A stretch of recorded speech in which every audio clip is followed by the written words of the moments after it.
নমস্কাৰ আপোনালোকে চাই আছে ইনফৰমেটিভ আসাম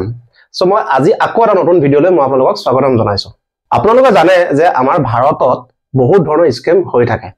কিন্তু তাৰে ভিতৰত আজিকালি এই মডাৰ্ন যুগত এনেকুৱা কিছুমান স্কেম আহিছে যিবিলাক আমি বিশ্বাস কৰিব নোৱাৰো আগতে ফোন মানুহক কৰিছিলে ফোন কৰি পেলাই তাৰ পিছত এটিএম ৰ 16টা ডিজিট বিচাৰে তাতে বাৰ থাকে তাতে মানে 682 বা 342 মানে 3টা সংখ্যা মানে ডিজিট থাকে হেগিটা কবলে কয় তাৰ পিছত ওটিপি আহে তাৰ পিছত মানুহক মানে এইবিলাক ভুৱা কৰি থাকে তো তেনেকে মানে স্কেমটো হয় তাৰ পিছত মানুহৰ কি হয় গোটে বেংকৰ একাউন্ট মানে খালি হৈ যায় কিন্তু এতিয়া নতুন কেটা স্কেম এটা আহিছে এনেকুৱা ধৰণৰ স্কেম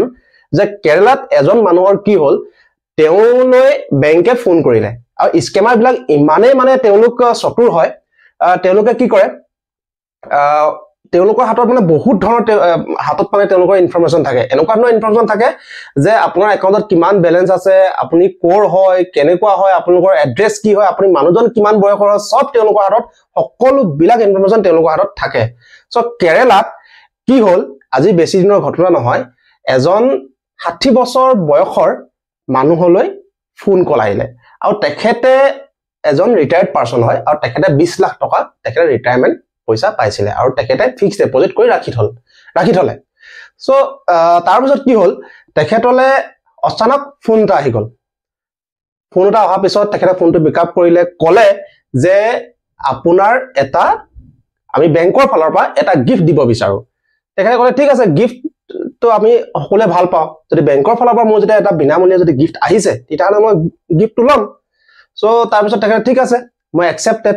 সো তেওঁলোকৰ হাতত অলৰেডি এড্ৰেছটো আছিলে তেওঁলোৰ হেই মানুহজনলৈ গিফটটো পঠাই দিলে গিফটটো খুলি যোৱা পিছত তেওঁ দেখা পালে এটা মোবাইল ফোন সো ফোনটো যেতিয়া তেওঁ পালে ফোনটো পোৱাৰ পিছত তেওঁলৈ দুদিনৰ পিছত আকৌ তেওঁলৈ এটা ফোন আহিলে কলে যে আপোনালোকে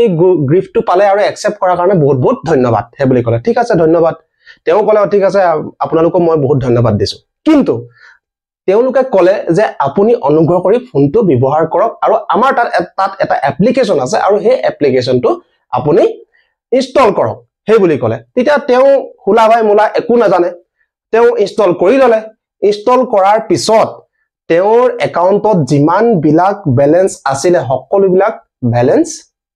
হেই স্কেমাৰ জনে ট্ৰান্সফাৰ পইচাখিনি গুটে যিমান 20 লাখ টকা যিমান পইচা আছিল গুটেইখিনি তেওঁ লৈ ললে তাৰ পিছত এটা কথাটো হল যে এনেকুৱা ধৰণৰ স্কেমাৰ এটো স্কেমাৰ আমি কব পাৰো এটো হৈছে মডাৰ্ন স্কেমাৰ বুলি কব লাগিব এটো আগৰ স্কেমাৰ নহয় তেওঁলোকে বহুত ধৰণৰ ফ্ৰড এটা কৰি আহিছে সো এইবোৰ হৈছে মডাৰ্ন স্কেমাৰ আৰু এনেকুৱা ধৰণৰ আৰু কিছুমান স্কেমাৰ আছে যিবিলাক মানে লং টাৰ্ম স্কেমাৰ বুলি কয় কিছুমান হেকাৰে কি কৰে তেওঁলোকে ফোন কৰি তেওঁলোকক ঠিক তেনেদৰে গিফট দিয়ে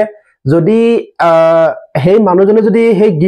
গিফট মানে কি হেই মোবাইলটো যদি ইউজ নকৰে মানে যদি ব্যৱহাৰ যদি নকৰে তেতিয়া মানে কি কয় কোনোবা এদিন তো ব্যৱহাৰ কৰিব তো 6 মাহ 7 মাহ তেনেকুৱা ধৰণৰ তেওঁলোকে সময়ও লয় সো ঠিক তেনেকুৱা ধৰণৰ যিবিলাক স্কেমাৰ এটা বৰ্তমান যুগত এটা হৈ আছে সো হেতু কাৰণে মই এটা কথা আপোনালোকক ক'ব বিচাৰিছো যে এইবিলাক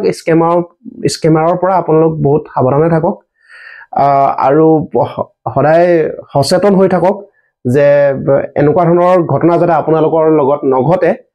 তাকেই মই এই ভিডিঅ' যোগেদি আপোনালোকক আগবঢ়াব বিচাৰিছো যদি ভিডিঅ'টো আপোনালোকৰ ভাল লাগিছে লাইক কমেন্ট আৰু শ্বেয়াৰ সাবস্ক্ৰাইব আপোনালোকে কৰিবলৈ কিন্তু নাপাহৰিব সো আপোনালোকে চাই থাকিব ইনফৰমেটিভ আসাম ধন্যবাদ